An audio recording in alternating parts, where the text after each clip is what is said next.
Hi friends, welcome back to my channel. ഇന്ന് വായിലിട്ടാൽ അലിഞ്ഞു പോകുന്ന രീതിക്ക് നമ്മളൊരു പുഡിങ് റെഡിയാക്കിയാൽ നല്ല ടേസ്റ്റ് ആയിട്ട് കേട്ടോ. കഴിക്കുന്ന സമയത്ത് എന്തായാലും വെയിൽ കാലത്ത്, അതായത് ഇപ്പോൾ തണുത്ത വെള്ളം എന്നല്ല, നമുക്കൊരു തണുത്ത പുഡിങ് ആണെങ്കിലും കഴിക്കാൻ താല്പര്യമാണില്ലേ. അപ്പോൾ ഒന്നും മിസ് ചെയ്യേണ്ട കേട്ടോ, അടിപൊളിയായിട്ട് നമുക്ക് റെഡിയാക്കി എടുക്കാം. അപ്പോൾ അതിനായിട്ട് ആദ്യം 2 മുട്ട എടുത്ത് കൊടുത്തിട്ടുണ്ട്. ഞാനിപ്പോൾ ഈ കാണിച്ചിട്ടുണ്ട് ചെറിയൊരു കുഞ്ഞു പുഡിങ്ങാണ് കേട്ടോ. അപ്പോൾ അതിൻ്റെ 2 മുട്ട തന്നെ മതി. ഹാഫ് കപ്പ് പഞ്ചസാര എന്ന് പറയുന്ന സമയത്ത് നമ്മുടെ മധുരത്തിന് ആവശ്യത്തിന് പോലെ നിങ്ങൾ പഞ്ചസാര ഇട്ട് കൊടുക്കാം. എല്ലാം കൂടി നന്നായിട്ട് മിക്സ് ചെയ്തെടുക്കാം. പഞ്ചസാര നന്നായിട്ട് അലിഞ്ഞ് വരും കേട്ടോ, അതുവരേക്കും നന്നായിട്ട് മിക്സ് ചെയ്ത് കൊടുക്കാം. അപ്പോൾ നല്ല മിക്സ് ചെയ്ത് കൊടുക്കുക. നമ്മുടെ പഞ്ചസാര നന്നായിട്ട് അലിഞ്ഞ് വരട്ടെ. അലിഞ്ഞ് വന്നതിന് ശേഷം പിന്നെ നമുക്ക് ഇതിലേക്ക് നമ്മുടെ മുട്ടയുടെ ആ സ്മെല്ലുണ്ടല്ലോ, അപ്പോൾ അത് മാറാനായിട്ട് നമുക്ക് കുറച്ച് എസൻസ് ചേർത്ത് കൊടുക്കാം. അതായത് വനില എസൻസ് ആണ് കേട്ടോ നമ്മൾ ചേർക്കുന്നത്. അതൊരു 1/2 ടീസ്പൂൺ വനില എസൻസ് നമ്മൾ അതും കൂടെ ചേർത്ത് കൊടുക്കുന്നുണ്ട്. ഇതും കൂടെ ചേർത്തിട്ട് വീണ്ടും നന്നായിട്ട് മിക്സ് ചെയ്ത് കൊടുക്കാം. വനില എസൻസ് മുട്ടയും കൂടെ എല്ലാം നല്ല മിക്സ് ആയി വരട്ടെ കേട്ടോ. അപ്പോൾ ചെറിയൊരു രീതിക്ക് കളർ ചേഞ്ച് ആകും.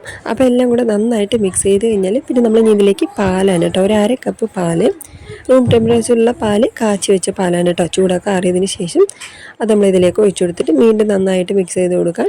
ഇതെല്ലാം കൂടെ മിക്സ് ചെയ്ത് കഴിഞ്ഞാൽ പിന്നെ നമുക്ക് ആവിയിൽ വെച്ച് നമ്മൾ റെഡിയാക്കി എടുക്കാനാണ് കേട്ടോ. അപ്പോൾ അത് കണ്ടല്ലോ, നല്ല നന്നായിട്ട് മിക്സായി വന്നിട്ടുണ്ട്.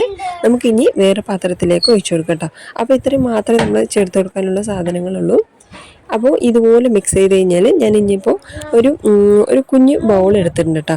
അതായത് അതിലേക്ക് ഞാൻ നെയ്യ് തേച്ച് കൊടുത്തിട്ടുണ്ട്. അപ്പോൾ നമുക്ക് പെട്ടെന്ന് വിട്ട് വരാനായിട്ട് നമുക്ക് കുറച്ച് സഹായിക്കാം. നമ്മൾ കുറച്ച് നെയ്യോ ബട്ടറോ ഇത് തേച്ച് കൊടുക്കാം. അതിനുശേഷം നമ്മൾ ഇതിലേക്ക് ഒഴിച്ചു കൊടുക്കുകയാണ്. ഇപ്പോൾ വേറൊരു പാത്രത്തിൽ നല്ല വെള്ളം തിളച്ച് വരാനായിട്ടുണ്ട്. അതിൻ്റെ സെൻറ്ററിലൊരു ചെറിയ പാത്രം കൂടെ വെച്ച് കൊടുത്തിട്ടുണ്ട്. അതിൻ്റെ മുകളിലേക്കായിട്ടാണ് നമ്മൾ ഈ ബൗൾ വെച്ച് കൊടുക്കുന്നത്. ആദ്യം ബൗളൊന്ന് മൂടി വയ്ക്കാം. അതിനുശേഷം ഇത് മൊത്തത്തിലൊന്ന് മൂടി വയ്ക്കണം. അതായത് ഉള്ളിൽ വെള്ളം പോകാൻ പാടില്ല കേട്ടോ. അപ്പോൾ അത് നന്നായിട്ട് ശ്രദ്ധിച്ച് വേണം നമ്മൾ ചെയ്യാൻ. അപ്പോൾ ഇതുപോലെ നന്നായിട്ട് മൂടി വെച്ചതിന് ശേഷം ഒരു അരമണിക്കൂർ സിമ്മിൽ തന്നെ വെച്ച് കൊടുക്കാം കേട്ടോ. അരമണിക്കൂർ കഴിഞ്ഞതിന് ശേഷമാണ് ഇപ്പം ഞാൻ നിങ്ങൾക്ക് എടുത്ത് കാണിക്കുന്നത്. എല്ലാം നല്ല കറക്റ്റായിട്ട് റെഡിയായിട്ട് വന്നിട്ടുണ്ട്, കണ്ടല്ലോ. അങ്ങനെ ഇതുപോലെ ഒട്ടാതെ വന്നതിൽ നമ്മുടെ അടിപൊളിയായിട്ടുള്ള നമ്മുടെ പുഡിങ് റെഡിയാണ്. കണ്ടല്ലോ, നല്ല സിമ്പിളായിട്ട് തന്നെ നമുക്ക് റിമൂവ് ചെയ്യാൻ പറ്റും. നമ്മൾ ചെറുതായിട്ടൊന്ന്, അല്ലെങ്കിൽ തന്നെ ഞാൻ എടുത്തിരിക്കുന്ന ഈ ഒരു ബോളിന് പെട്ടെന്ന് തന്നെ സിമ്പിളായിട്ടൊരു വരികയും ചെയ്യും കേട്ടോ. അതുപോലത്തെ ഒരു ബോളായിട്ടാണ് ഞാൻ യൂസ് ചെയ്തത്. അതിപ്പോൾ നിങ്ങൾ സ്റ്റീലിൻ്റെ പാത്രമാണെങ്കിലും കുഴപ്പമൊന്നുമില്ല കേട്ടോ. എണ്ണ തേച്ച് കൊടുത്താൽ കറക്റ്റായിട്ട് മാറി വരും. അപ്പോൾ നമ്മളത് ചെറുതായിട്ടൊരു പാത്രം കൊണ്ട് കമഴ്ത്തി കൊടുക്കുകയാണ്. കണ്ടല്ലോ, നല്ല അടിപൊളിയായിട്ട് സെറ്റായിട്ട് വന്നിട്ടുണ്ട്. അതിൻ്റെ മുകളിലേക്കായിട്ട് കുറച്ചൊരു ഭംഗിക്ക് വേണ്ടി നമ്മളിതിലേക്ക് ചെറിയൊരു മല്ലിയിലും ഒരു ചെറിയൊക്കെ വെച്ച് കൊടുക്കുന്നുണ്ട് കേട്ടോ. ചെറിയൊരു ഭംഗിയാണ്, കാണുമ്പോൾ നല്ല രസം ഉണ്ടായിരുന്നു കേട്ടോ. അങ്ങനെ നമ്മൾ ഇതുപോലെയാണ് നമ്മുടെ ഈ ഒരു പുഡിങ് റെഡിയാക്കി എടുക്കുന്നത്. വായിൽ വെച്ചാൽ അലിഞ്ഞു പോകുന്ന രീതിക്ക് ഒരു വെറൈറ്റി ആയിട്ട് നല്ല ടേസ്റ്റ് ആയിട്ട്, അതായത് നല്ല തണുപ്പോട് കൂടിയാണ് കേട്ടോ ഞാനിവിടെ സെറ്റ് ചെയ്തിരിക്കുന്നത്.